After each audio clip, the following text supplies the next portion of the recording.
안녕하세요. 아프냥 아프지멍의 손원장입니다. 네, 안녕하세요. 피카츄, 라이, 미호, 다둥이 아빠 김무영입니다. 반갑습니다.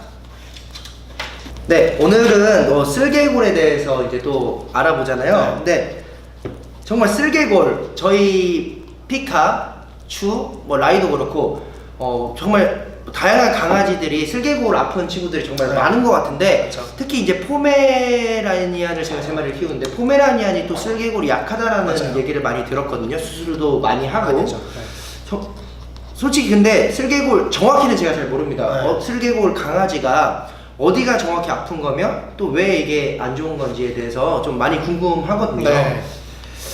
그래서 이제 슬개골이라는 게 뭐냐면 이제 무릎뼈를 뜻해요. 그래서 네. 무릎 안에 사람도 만져보면 슬개골 똑같이 있거든요. 그래서 무릎 만져보면 이렇게 럭비공 모양의 이게 무릎뼈가 있어요. 근데 네. 그게 이제 제 위치에 잘 있으면 문제가 없는 건데, 이제 소형견들이 이제 특히 뽀매들이 그게 잘 내측으로 안쪽으로 잘 빠지죠. 그래서 그러면서 생기는 여러 가지 문제랑 이제 관련된 질환들을 뜻해요. 그럼 쓸개골 같은 경우에 이렇게 쓸개골이 빠진다 네. 하는데 그러면 어떤 증상이 보일까요? 그래서 슬개골이 빠지면 일단은 많은 분들이 생각하시는 거는 그게 빠지면 뼈가 일종의 빠지는 거니까 막 엄청 비명 지르고 엄청 아파할 거라 생각하는데, 사실은 그런 경우는 잘 없어요. 대부분은 제가 이제 제 생각인데, 이거는 생각해 봤을 때 우리도 이제 뭔가 허리 좀 불편할 때, 뭐 무거운 거 들 때 막 비명까지는 안 질러도 보다가 뭐 무거운 거 들다가 허리 삐끗하면 약간 할 때 있잖아요. 네네. 제 생각에 그 정도의 불편함이 있는 것 같아요. 보면은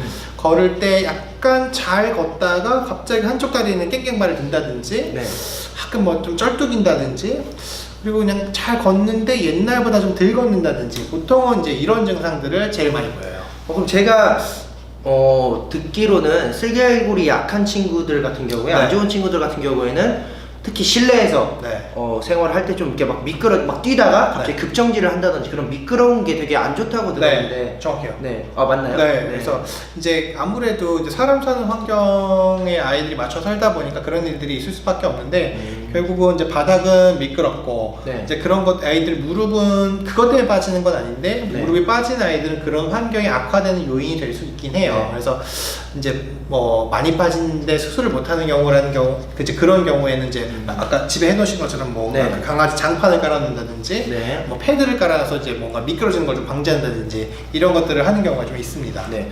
그럼 저희 강아지 또 포메 3마리 전부 좀 쓸개골이 안 좋다라는 얘기를 들었었는데, 보편적으로 쓸개골이 안 좋은 그런 강아지 종류가 있을까요? 일단은 우리나라에 키우는 작은 강아지들은 대부분 슬개골, 그러니까 무릎뼈가 잘 빠지고요. 근데 제가 이렇게 수술까지 가는 강아지들 보면 제일 많이 수술하는 거는 뽀메, 역시 포메네요. 네. 그리고 말티즈, 그리고 푸들, 이제 이런 애들이 제일 수술까지 많이 가는 걸로 봐서는 이제 그런 애들이 제일 다리도 길고, 그래서 그런 애들이 무릎뼈, 이제 슬개골이 제일 약한 것 같아요, 보면. 그러면 또 이렇게 쓸개골이 안 좋다라는 거를 뭐 느끼고 증상을 받았을 때 하는 검사 같은 경우에는 어떤 게 있을까요? 그렇죠. 이제 앞서 말씀드린 증상을 보이면 이제 동물병원에 가죠. 근데 동물병원에 가면 이제 수의사들이 이제 얘기 쭉 들으면서 이렇게 다리 이렇게 계속 막 굽혔다 폈다 만져보고 한단 말이에요. 그러면서 이제 우리 애가 몇 끼인지 일단은 그렇게 확인도 해보고, 그 다음에 이제 몇 끼인지 못지않게 중요한 건 뭐냐면은 엑스레이 찍어보는 게 중요해요. 그래서 엑스레이 상에서도 빠지는지, 그리고 이제 뼈의 변성 정도는 어떤지, 이런 것들도 중요하고, 그 다음에 이 보호자분들 대부분 이제 잘 못 걸어요 이러면서 오는데, 그 잘 못 걷는 것도 종류가 있거든요. 그래서 이게 신경외과 갈 건지 정형외과 갈 건지, 사람들은 알아서 구분해서 가는데, 그 아이들은 그냥 이제 못 걸어요 이러면서 오니까 이제 그런 것들을 어느 쪽으로 접근할 건지 병원에서 한 번 더 걷는 거 확인하긴 해요. 이제 그런 단계를 거쳐가지고 이제 최종 진단을 내리는 경우가 제일 많습니다. 그러면 이 쓸개골이 안 좋은 증상에 대해서 아까 몇 기 말씀하셨는데, 보통 이게 몇 기부터 몇 기까지 있고, 몇 기부터 몇 기까지 있고, 그리고 그 몇 기마다 또 다른 증상 어떤 게 있을지. 일단은 1, 2, 3, 4기가 있고, 숫자가 높을수록 더 심각한 거라고 생각하시면 돼요. 그래서 보면은 이제 네. 슬개골 탈구 1기는 네. 제일 가벼운 단계인데 네. 뭘 뜻하냐면은 제 위치에 잘 있는 애들을 뜻해요. 근데 제 위치에 잘 있는데 이렇게 뭐 수의사가 만지거나 이러면 이게 툭툭 빠지는 거예요. 근데 네. 수의사가 손을 떼면 다시 제 위치로 돌아와요. 그래서 이런 가벼운 단계를 말하고요. 그게 1기인가요? 네, 그게 1기인 1기도 뭔가 되게 증상이 커 보이는데 만지면 갑자기 다른 위치로 간다는 그렇죠. 거예요? 그러니까 뭐 딱 만졌는데 어깨 뚝 빠지는 거랑 비슷한 거죠. 그래서 그런 상태라고, 그러니까 어쨌든 정상이라고 볼 수는 없는 거예요. 네. 그리고 슬개골 탈구 2기는 제 위치에 있는데 수의사가 이렇게 만지면은 빠지고 그 다음에 1기는 제대로 잘 돌아왔는데 2기는 스스로 잘 무릎이 제 위치로 잘 안 돌아오는 상태. 네. 이거를 말해요. 그래서 이제 2기가 이제 그런 거고 네. 3기는 그냥 빠져 있는 거예요.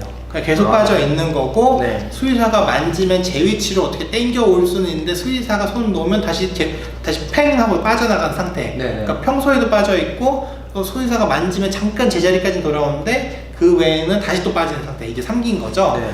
이제 그리고 이제 또 4기는 이제 제일 심각한 상태를 말하는데 당연히 그냥 빠져 있고요. 네. 수의사가 손으로 돌리려고 해도 제 위치로 안 돌아오는 상태를 뜻해요. 그래서 제일 심각한 단계가 4기라고 할 수 있습니다. 그러면 강아지들이 보통 통증을 느끼는 단계가 몇 기쯤부터? 네, 그게 조금 차이가 있긴 한데 보통은 한 2기 또는 3기 이때부터는 이제 뭔가 증상을 보이면서 이제 그때 동물병원에 가서 진단을 받고 우리 애가 슬개골이 뭐 문제가 있구나. 그래서 뭐 네. 수술 바로 한 애들도 있고 수술을 해야 될 수도 있겠구나 이제 이렇게 느끼는 경우도 있는 거죠. 네.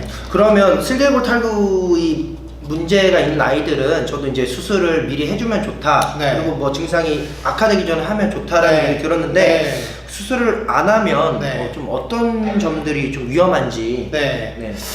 슬개골 수술을 하지 않으면은 네. 이제 지속적으로 빠지다가 그런 것들이 이제 십자인대에 손상을 줄 수가 있는 거예요. 그래서 네. 십자인대에 문제를 일으킬 수 있고 또 다른 거는 뭐냐면 관절염 같은 게 좀 심해질 수 있어요. 네. 그래서 그런 것도 가능하고 그 다음에 이제 지속적으로 다리를 안 쓰다 보면 이제 근육이 줄어들 수도 있고 그런 것들도 가능합니다. 네.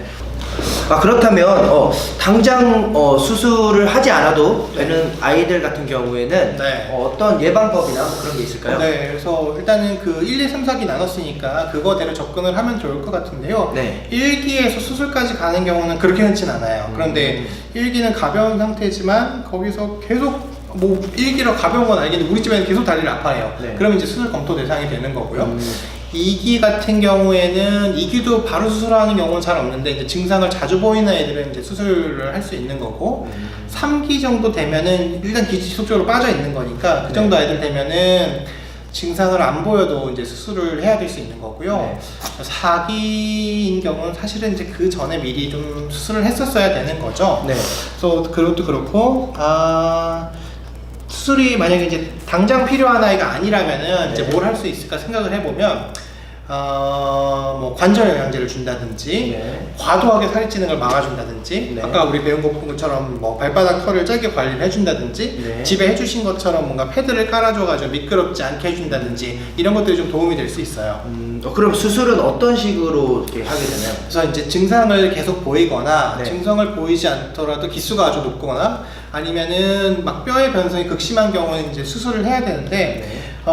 수술을 하는 수술법은 다양해요. 네. 근데 저는 인공인대를 설치해주는 법을 제일 많이 하고요. 네. 그래서 인공인대를 설치해주고 결국은 이제 슬개골이라는 게 빠지는 이유가 슬개골이 제 위치에 이렇게 깊이 들어가서 팍팍 해서 안 빠지거든요. 네. 근데 대부분 수술까지 가는 애들은 그 관절랑 열어서 확인을 해보면 그 깊이 들어가서 팍 박혀 있을 때가 없는 거예요. 그래서 그거를 깊게 파주고 그 다음에 이 근육도 이제 이 슬개골 빠지는 방향에 따라서 돌아가거든요. 그래서 네. 그거를 반대쪽으로 돌려줘서 잘 빠지지 않게 해주는 거. 이제 보통 그런 방법을 제일 많이 합니다. 그럼 수술 얘기만 들었을 때는 정말 제가 느끼기에 좀 네. 큰 수술 그렇죠. 같은데 수술 시간 같은 경우에는 얼마나 걸릴까요?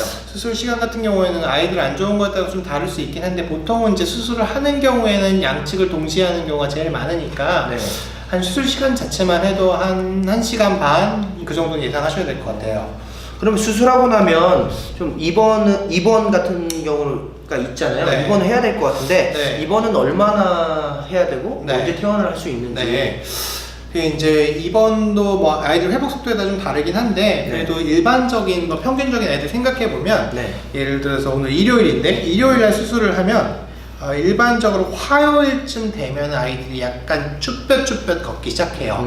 그리고 목요일쯤 되면 붕대 없이도 그럭저럭 돌아다닙니다. 네. 그러면 이제 뭐 한 금요일쯤 퇴원을 하게 되는 거죠. 네. 근데 이제 그게 끝은 아니고 집에 가서 이제 산책도 많이 하고 집에서 운동도 많이 시켜줘야 되고 신경 써줘야 될 부분은 많아요. 근데 네. 일반적인 거 생각하면 한 5일에서 7일 정도 입원하는 케이스가 제일 많은 것 같아요. 그럼 입원 후에는 이제 퇴원하고 나서 네. 뭐 많이 걷게 하는 거 그렇게 좋진 않을 것 같은데 바로 네, 그렇죠. 보통 언제부터 이렇게 걸을 수 있을까요? 그리고 이번 근데 그 많이 안 걷는 거는 이제 당연히 많이 걷는 거는 당연히 위험하고요. 네.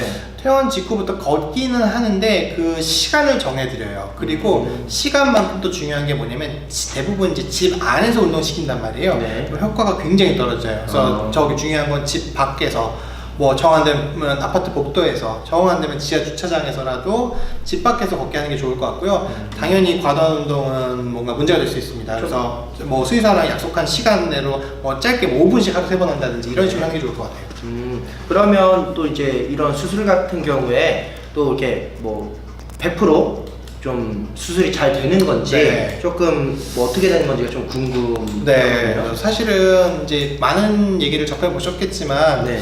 수술은 100% 성공하기는 힘들어요. 그래서 100% 성공하면 참 좋을 것 같긴 하고 네. 저도 그걸 위해서 노력하는데 그래도 실제로 수술해보 보면은 제 경험적으로 보면 한 5% 정도는 다시 탈구가 되는 것 같고요.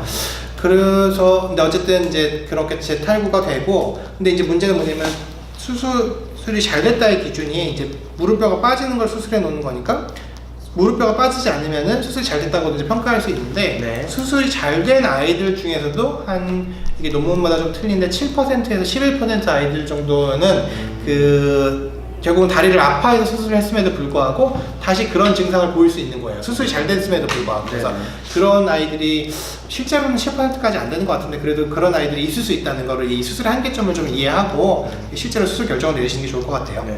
그런 수술을 할 때 네. 어떤 병원에서 할지 정할 때 좀 네. 어떤 점을 좀 유의해서 보는 게 좋을지. 일단은 뭐 이런 거 저런 걸 다 떠나서 네. 수술시키는 마음은 결국은 잘 걷는 게 제일 중요한 거잖아요. 네네. 그래서 제 생각에는 뭐 수술법 이런 거에 너무 집중하는 것보다 정말로 많은 강아지들을 수술하고 남들이 추천하는 데가 제일 좋을 것 같고요. 네. 수술 케이스 많은데 모르시는 게 제일 좋을 것 같아요. 네. 그래서 오늘은 그렇게 강아지의 이제 무릎뼈, 슬개골에 대해서 알아보았습니다. 네. 그래서 지금까지 아프냥 아프지멍이었습니다. 네.